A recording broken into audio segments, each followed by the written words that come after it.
Aujourd'hui, sujet intéressant s'il en est, la réforme constitutionnelle, on en parle depuis des mois. On parle des négociations avec Gérard Larcher, le Sénat, l'Assemblée nationale qui se tire dessus pour savoir qui va obtenir le plus de trucs, ou plutôt qui va essayer d'en perdre le moins possible. Donc on va voir tout ça aujourd'hui. Ça fait des mois qu'on parle des négociations, mais cette semaine on n'a pas eu beaucoup d'articles sur l'examen réel du texte, puisqu'il est passé en commission la semaine dernière et en début de semaine. Du coup, aujourd'hui, réforme constite, et qui dit réforme constite dit quand même que c'est un petit peu particulier comme actualité. Du coup, on a fait un générique aussi un petit peu particulier.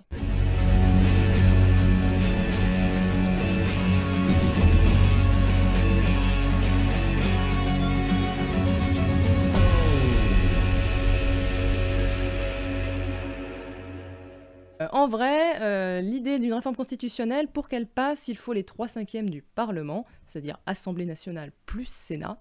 Donc la majorité, La République En Marche, a beau être immense à l'Assemblée nationale, ce n'est pas suffisant pour faire passer une réforme.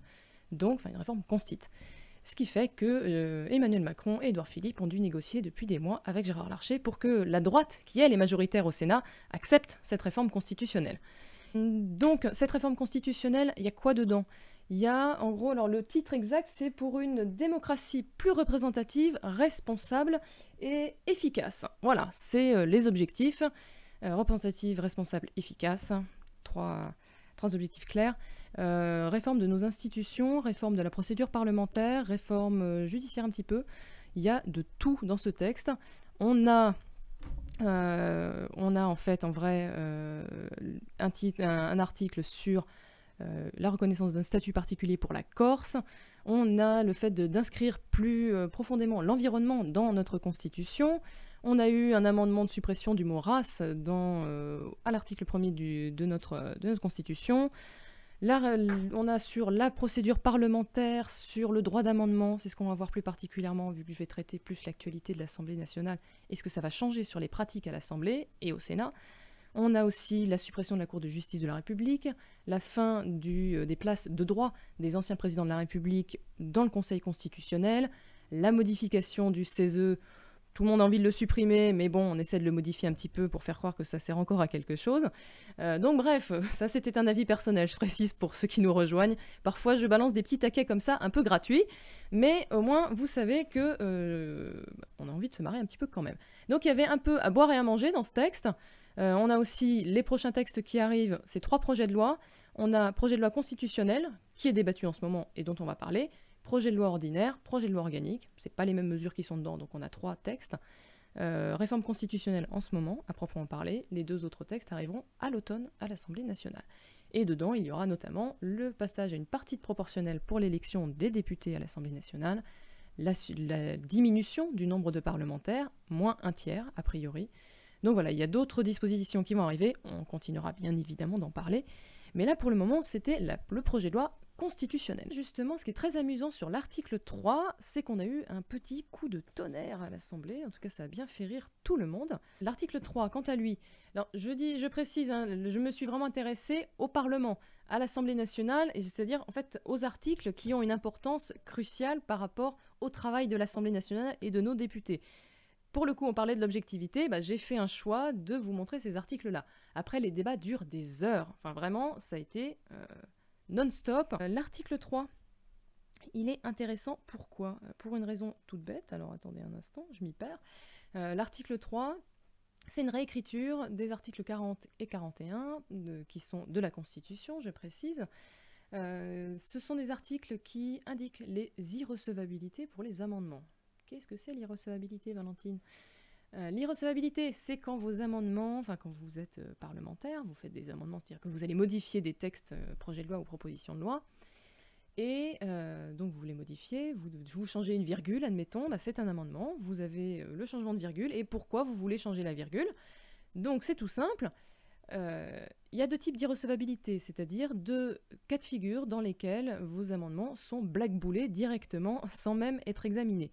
Irrecevabilité financière, article 40, c'est-à-dire que vous ne pouvez pas créer de charges ou retirer des recettes à l'État, c'est-à-dire que vous ne pouvez pas demander à ce que tous les gosses en France aient un iPad gratuit, parce que ça coûte un bras. Donc, par exemple, voilà, exemple stupide, mais choisi au hasard. Vous ne pouvez pas créer de dépenses supplémentaires comme ça. Et l'article 41, c'est quand tout simplement vous faites un amendement qui n'est pas du domaine de la loi. Et donc là, en fait, donc c'est déjà très compliqué pour nous dès qu'il y a des amendements, notamment l'article 40 qu'on déteste parce que parfois il y a des petites perversions et on se rend compte que ce qu'on voulait faire, c'est pas possible. Et l'article, donc voilà, renforcement de cet article-là.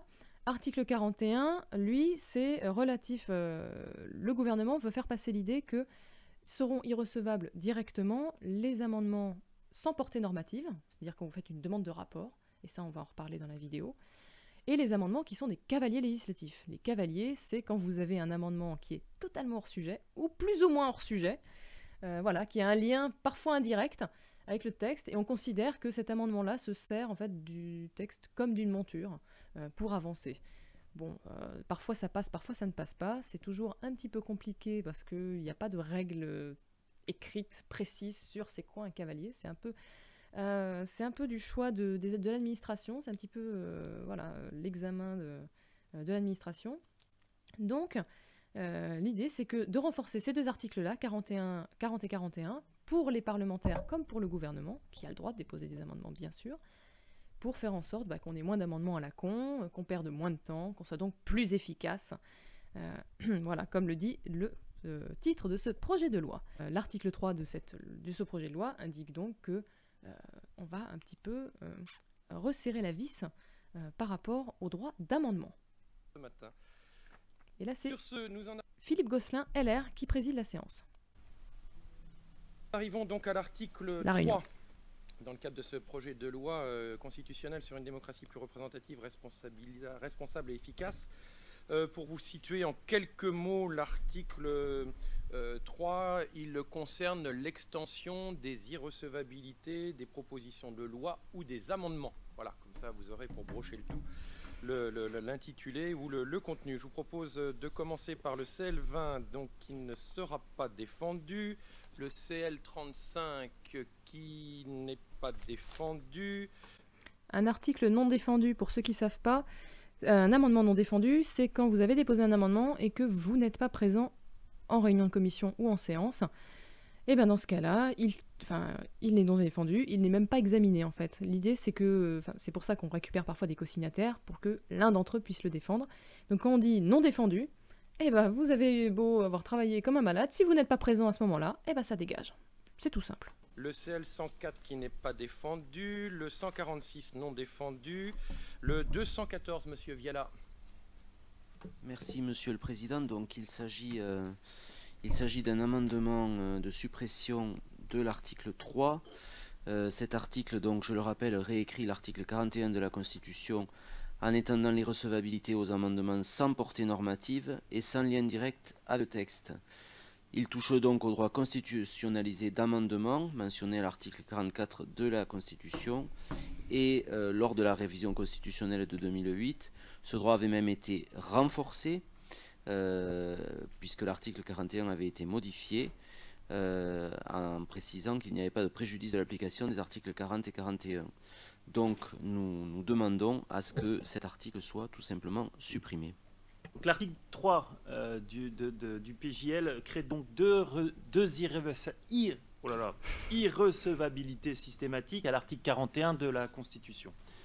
Le dernier alinéa de cet article prévoit la suppression de la deuxième phrase du premier alinéa de l'article 45 de la Constitution, lequel prévoit que tout amendement est recevable en première lecture dès lors qu'il présente un lien, même indirect, avec le texte.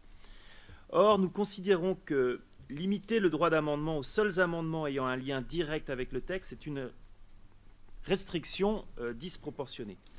Rendre irrecevables des amendements dépourvus de portée normative signifie empêcher toute demande de rapport. Or, ce type d'amendement permet aux parlementaires de porter certains sujets qu'il leur est impossible de mettre en avant compte tenu de l'irrecevabilité de l'article 40. Cette nouvelle rédaction de l'article 41 risque de multiplier les cas de recours au Conseil constitutionnel en cas de désaccord sur la recevabilité d'un amendement. Et il n'appartient pas au Conseil constitutionnel de faire un contrôle a priori sur la loi en cours de rédaction.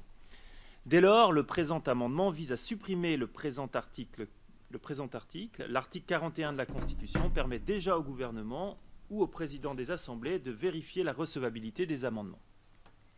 Je vous remercie. Monsieur Habib pour le 448. Nouvelle Gauche, ancien vice-président de l'Assemblée. Monsieur le Président, pour présenter cet amendement. Alors, je vous laisse reprendre votre souffle et des étirements, parce qu'il faut éviter les crampes, mais la parole est à vous. Monsieur Gosselin, pour noter le caractère extrêmement dangereux de ces dispositions, et nous proposons donc la suppression de cet article. Outre le fait que l'on va réduire la capacité d'intervention des députés, on est en train de construire un discours politique autour de l'insuffisance des propositions des parlementaires, parfois même du caractère fantaisiste de ceci. Or, nos expériences respectives nous permettent de dire que souvent, les amendements qui sont plutôt de portée normative émanent du gouvernement ou du groupe majoritaire qui essaye de corriger un certain nombre de difficultés qu'il a pu rencontrer dans l'application de telle ou telle disposition et qui profite de textes pour le faire, y compris si les dispositions en question relèvent du règlement. Quant aux cavaliers, nos expériences là aussi nous permettent de dire que la plupart du temps c'est le gouvernement qui est à l'origine de ces cavaliers, rarement les groupes d'opposition, parfois les groupes de la majorité.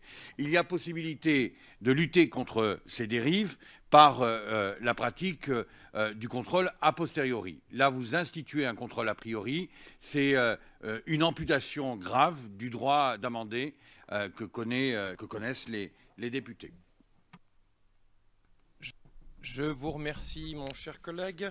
Je vais laisser la parole au rapporteur général, donc en précisant pour que chacun s'y retrouve. Donc, sont défendus conjointement les amendements 214, le 448 à l'instant, le 1292 et le 1331. Donc on fait un tir groupé sur ces quatre-là, sachant que le 267, 323, 326, 561, 597, 178 et 947 ne sont pas défendus. Monsieur le rapporteur général, vous avez la parole. Merci, Monsieur le Président. L'article 3 du projet de loi inscrit à l'article 41 de la Constitution institue la règle selon laquelle seraient irrecevables les dispositions de loi et amendements de nature réglementaire dépourvues de caractère normatif ou constituant des cavaliers législatifs. J'entends bien qu'on proteste au motif de l'amputation du droit d'amendement et autres, alors même que cette règle fait l'objet d'ores et déjà d'une application sur bien des égards au Sénat, et je n'ai pas le sentiment que les autres parlementaires de la République aient soudain vu leur capacité amputée pour améliorer les textes qui sont présentés. D'ailleurs, je constate que ce sont 110 occurrences qui sont survenues sur 2015-2016 au Sénat et 30 sur 2017-2018. Donc, au fond, vous proposez de supprimer ces nouvelles dispositions, d'en rester à une irrecevabilité facultative et centrée uniquement sur les dispositions de nature réglementaire. Mais je ne suis pas favorable au statu quo. Il faut savoir évoluer. Vous avez dans mon rapport l'évolution du nombre d'amendements déposés devant les assemblées. C'est un phénomène connu, c'est un phénomène dont on n'a pas pu noter qu'il avait considérablement amélioré la qualité du travail parlementaire, mais à la vérité qu'il avait plutôt porté atteinte à la qualité de la loi elle-même. Il faut par conséquent donner plus de cohérence entre les règles de recevabilité de l'article 40 en matière financière et celles de l'article 41. Et on en a quelques-uns qui vont répondre, notamment Arnaud Viala et David Habib. Je disais qu'il lui est Nouvelle Gauche et ancien vice-président de l'Assemblée nationale, donc à lui non plus on lui fait pas. Donc ils vont répondre, donc les mêmes qui ont râlé juste avant, qui ont en tout cas montré leur point de vue. Ils vont prendre la parole après pour dire quand même tout le bien qu'ils pensent de la réponse de Richard Ferrand. Merci, Monsieur le Président.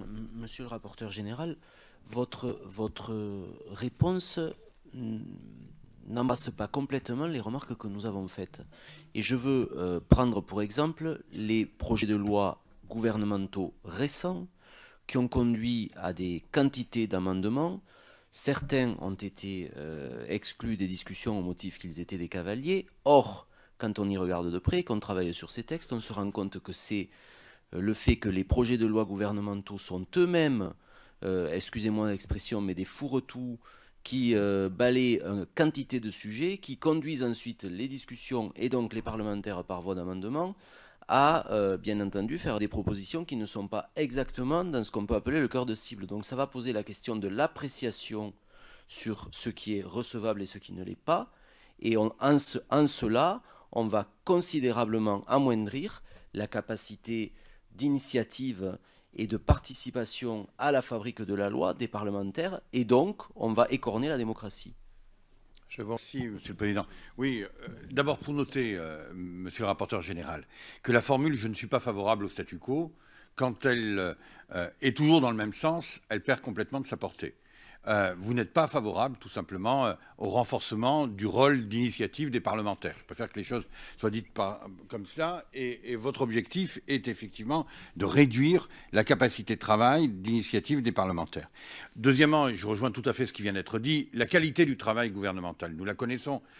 Combien de fois avons-nous, les uns et les autres, noté qu'en hémicycle, des amendements de grande portée sont déposés par le gouvernement sans qu'ils aient été préparés, travaillés en commission. Combien de fois avons-nous noté que les dispositions, je le disais tout à l'heure, que propose le gouvernement ou le groupe majoritaire sont à la limite du droit réglementaire ou du droit législatif et qu'il y a toujours des incertitudes là-dessus. Donc moi, je maintiens, vous êtes engagé dans une stratégie de cadenassage de l'action parlementaire, c'est une erreur monumentale et ça ne vous correspond pas, par ailleurs. Donc voilà, David Habib qui tire à vue, là, quand même. Voilà, qui lui a dit tout le bien qu'il pensait de cette magnifique réponse de Richard Ferrand. Je vous propose de passer au vote. Et là, ça va être drôle.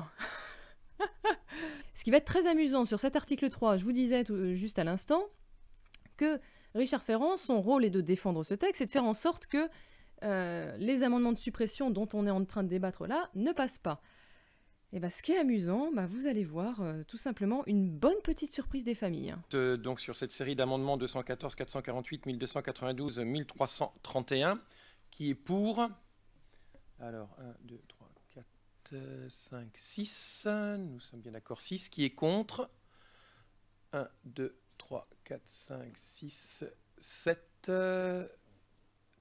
c'est ça, hein 6, 6, 6.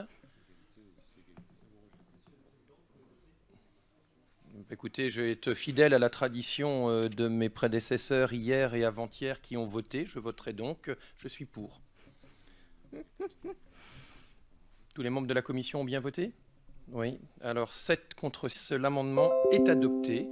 Donc c'est une suppression de l'article 3. Et voilà. Je pense que ça va faire un peu d'actu aujourd'hui. Le président de commission, enfin en tout cas ceux qui président la réunion, ne prennent pas part au vote. Ils ont le droit puisqu'ils sont parlementaires comme les autres. Il n'empêche que ça ne se fait pas vraiment de prendre part au vote.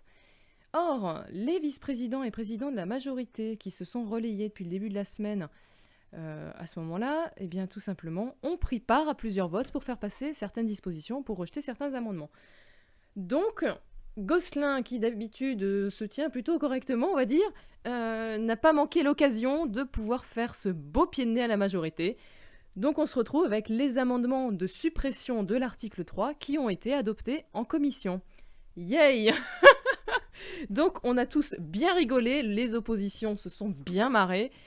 Autant dire qu'en séance, ça va se passer différemment. Et pour rappel aux assistants parlementaires qui nous regardent, c'est ce soir la fin du dépôt des amendements. Voilà. Donc oui, les Républicains, c'était très rigolo. Non, ce n'est pas une blague, l'auvergnate relou, c'est ce qui arrive quand la majorité est mise en minorité. Ça arrive, c'est juste que là, c'était un peu une petite surprise, vu que c'était pas prévu du tout, et que c'était même pas un coup politique prévu d'avance par la droite comme la gauche. Non, c'est juste l'égalité bête et méchante, et Philippe Gosselin qui a voulu se marrer un petit peu, et du coup qui nous a tous bien fait rire. C'est juste que symboliquement et politiquement, on se retrouve avec la majorité qui a l'air très très conne, tout simplement. pas assez efficace pour mobiliser ses propres troupes et faire passer un amendement alors qu'il n'y a que 12 personnes qui peuvent voter. Article 8, amendement de suppression. Le numéro 60 de M. El-Gharabi n'est pas défendu. Le 96, M. Eliaou. Oui, ben c'est ça, vous l'avez dit, Madame la Présidente, c'est un amendement qui propose de supprimer cet article. Merci. Le 106 n'est pas défendu. Le 217. Le 217. Est-ce qu'il y a... Monsieur Marnex, oui.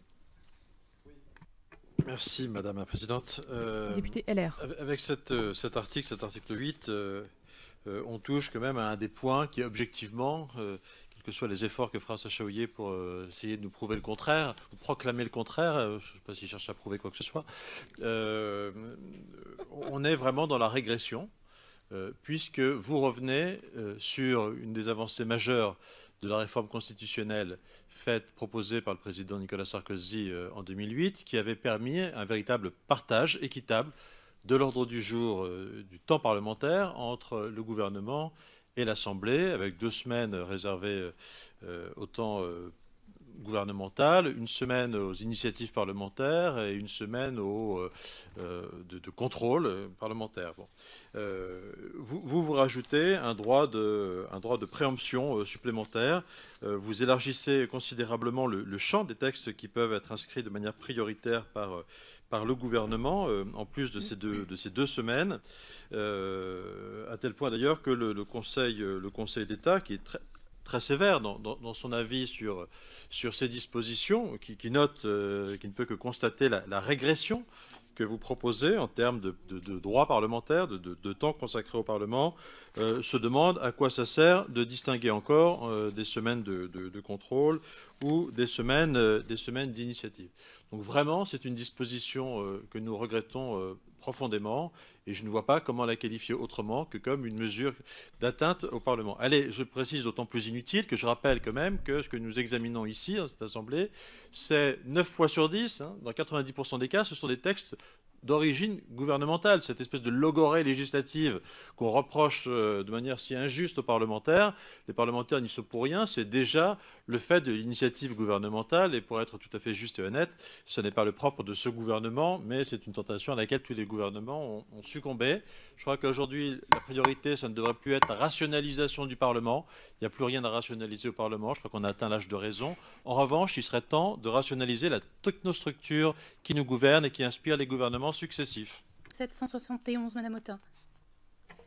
Oui, Madame la Présidente, c'est un amendement de suppression de l'article 8 qui nous paraît particulièrement dangereux, puisque ce que nous, en tout cas, nous souhaitons faire, c'est d'empêcher le gouvernement de renforcer son emprise sur un ordre du jour qu'il détermine déjà de manière excessive. Je sens que vous êtes perdu sur l'ordre. Non ? Non, ça va ? Parce qu'il y a marqué... Enfin bon, bref, passons sur l'ordre. Donc je disais, par cet amendement, donc, nous souhaitons faire en sorte que le gouvernement renonce à donner encore plus de pouvoir à l'exécutif sur le législatif, puisque là, tout projet de loi qui semble prioritaire au gouvernement va pouvoir, à sa demande, être inscrit à l'ordre du jour par priorité. Et il s'agit, à notre sens, d'une double négation particulièrement grave. D'abord, première négation, c'est de nier la fonction législative du Parlement, puisque on a une conception où quand même globalement, et on le voit depuis 1 an, et ça se renforce, ça s'accélère, c'est l'ordre du jour du Parlement est décidé par le gouvernement, un rythme d'ailleurs accéléré, très très fort. Et si maintenant, en plus, l'ordre du jour est quasiment, enfin, encore plus grandement décidé par l'exécutif, je veux dire, le pouvoir de l'exécutif sur la vie même de notre Assemblée va être accru. Et par ailleurs, il nous semble qu'il y a une deuxième négation du gouvernement, puisque en niant la fonction législative du Parlement, on va aussi nier l'existence de l'opposition et son utilité démocratique, parce qu'il y reste quand même un lieu de confrontation politique, de vitalité démocratique, et la conférence des présidents, au cours de laquelle on peut justement discuter de cet ordre du jour. Eh bien, ça va devenir portion congrue. Donc, comme cet ordre du jour, cette question de l'ordre du jour arrive après d'autres, Et après aussi 1 an de fonctionnement avec le congrès de Versailles, avec la diminution du nombre de parlementaires en prévision. On a vraiment le sentiment que l'exécutif cherche à avoir un Parlement aux ordres et que le Sénat et l'Assemblée nationale vont finir par devenir de pures chambres d'enregistrement et qui justement, avec toutes les commissions d'évaluation, etc., ne sera là que pour regarder le menu détail et non pas pour faire vivre la démocratie, ce que nous souhaitons. Je termine juste d'un mot. Le Conseil d'État a estimé que cette ouverture de l'ordre du jour était un élargissement considérable. Le Conseil d'État. Un consensus assez large. Donc Jennifer qui parlait de mépris et d'arrogance, tu vas voir, il y avait un concours cette fois-ci. Pour proposer, large, quoique minoritaire, pour proposer la suppression de l'article 8. Alors, de quoi parlons-nous? Nous parlons d'un article 8 du projet de loi qui permet au gouvernement d'inscrire à l'ordre du jour des assemblées parlementaires certains textes qu'il déclare prioritaires, par dérogation à l'organisation qui réserve aujourd'hui 1 semaine sur 4 à l'initiative parlementaire et 1 semaine sur 4 aux travaux parlementaires. Comme le faisait observer tout à l'heure M. Marlex d'ailleurs, lorsqu'en conférence des présidents nous concédons au gouvernement le droit d'empiéter sur la semaine parlementaire, c'est que nous le lui concédons. Ça signifie donc que la majorité de l'Assemblée nationale est d'accord à faire cette concession. Donc ils nous mettent un verrou en mode, vous voyez, le Parlement peut s'opposer, mais en vrai, c'est un peu du flanc, quoi. Donc je tiens tout de même déjà à remettre cette pendule-là à l'heure. Donc, un certain nombre d'amendements proposent la suppression, mais je veux aussi préciser que l'article 8 reconnaît aux conférences des présidents de l'Assemblée nationale et du Sénat un pouvoir d'opposition conjointe. Je tiens tout de même à le préciser, puisque personne ne l'a fait, il faut bien qu'il y en ait un qui le fasse, et c'est donc moi. Donc, pour donner la réalité de l'article, il faut prendre cela en compte. Alors, cet article, au fond, il procède de l'idée de résoudre tout de même 2 difficultés. Le premier, nous faisons tous le constat de l'encombrement, voire de la thrombose de l'ordre du jour parlementaire. Dès lors, 2 solutions. Créer des passerelles entre les différentes semaines qui composent cet ordre du jour, ce qu'on appelle d'un affreux anglicisme le fast track. Je préférerais qu'on appelle ça la super priorité, pas quelque chose qui soit à peu près français. Ou remettre totalement à plat l'article 48, ce qui exigerait une concertation approfondie avec le Sénat et le gouvernement. En tout cas, dans ces conditions, le droit actuel n'est plus tenable, et je suis donc opposé aux amendements de suppression à l'article 8. Toutefois, nous serons conduits, le collègue rapporteur et moi-même, à donner un avis favorable à un amendement qui était d'abord le CL 660, mais son auteur n'est pas là et qui est repris dans des termes identiques au CL 890, qui limite la procédure de super priorité à 2 textes par session. En clair, nous rejetons les amendements de suppression parce que tout simplement le droit actuel n'est plus tenable et qu'il faut bien trouver une solution et qu'on ne peut pas simplement dire on va faire comme si tout allait bien, donc on supprime l'article, mais on modère la portée du dit article à 2 textes par session. Pour la discussion sur cette série d'amendements de suppression. Oui, merci Madame la Présidente. Et là, attention, montagne de sel incoming.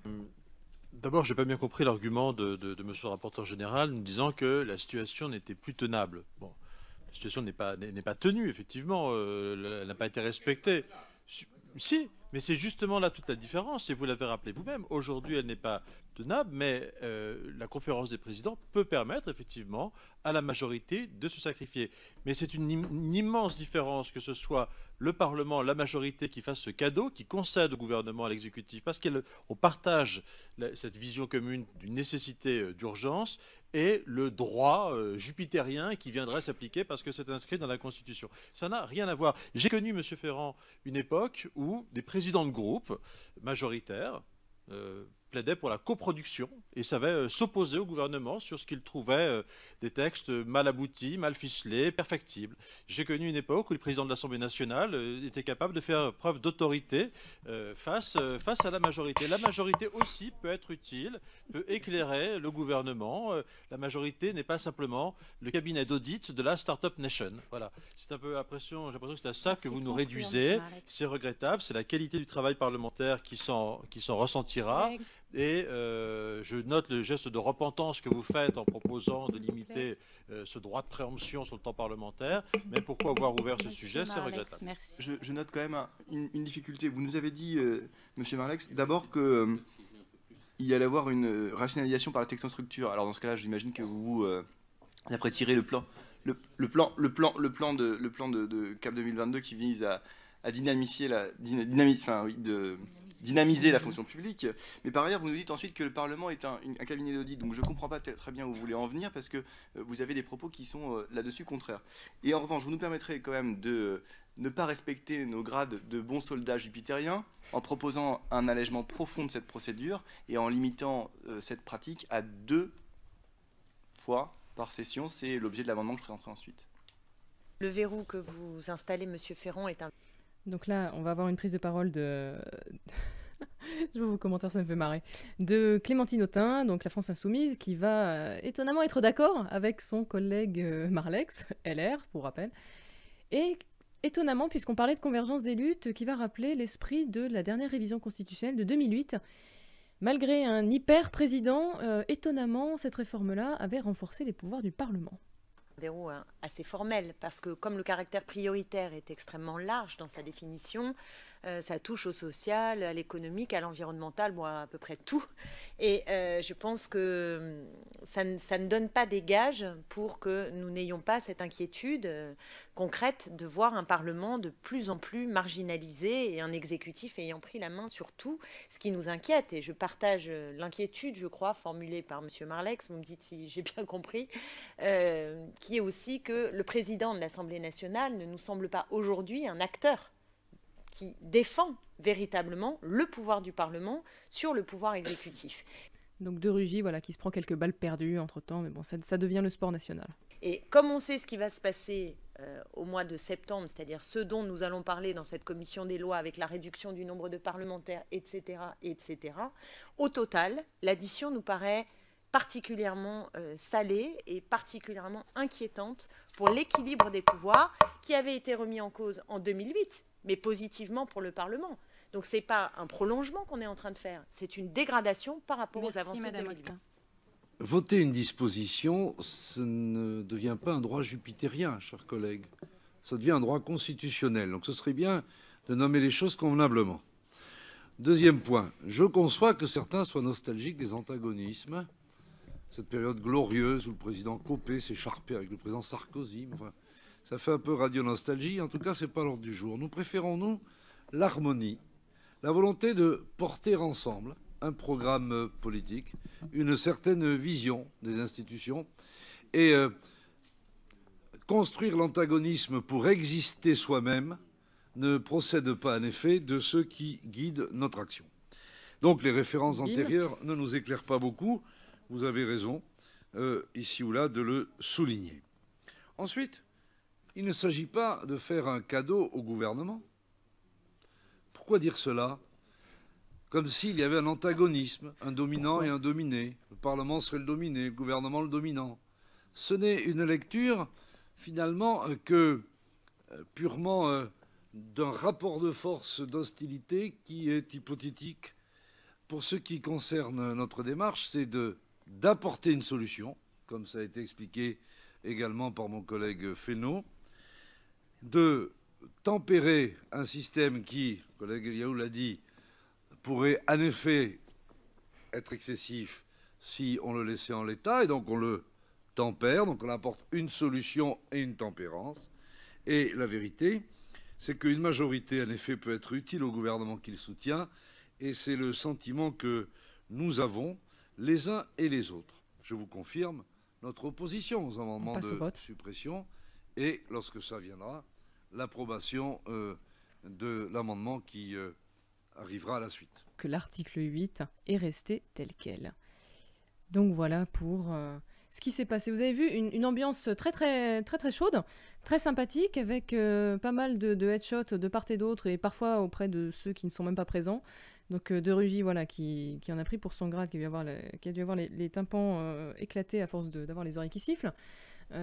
Ferrand qui s'amuse à essayer de faire péter des câbles, puisque Marlex c'est un sanguin, donc il sait que le plus rigolo serait de lui faire péter un câble.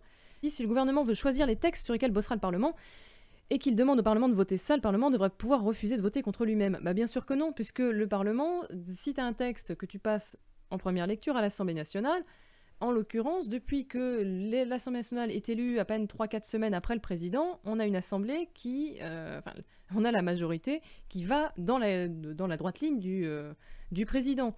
Donc forcément, ça va faire chier tout le monde, parce que parfois on a d'autres textes à voir, parce qu'on n'a pas le temps, parce que ça bouleverse tout le calendrier. Il n'empêche que tu ne verras jamais une majorité qui tient pour partie son élection de l'élection du président aller contre le président. Donc en soi, oui, le texte dit qu'effectivement il y a des garde-fous, mais dans les faits, ce garde-fou-là ne sera jamais utilisé. Et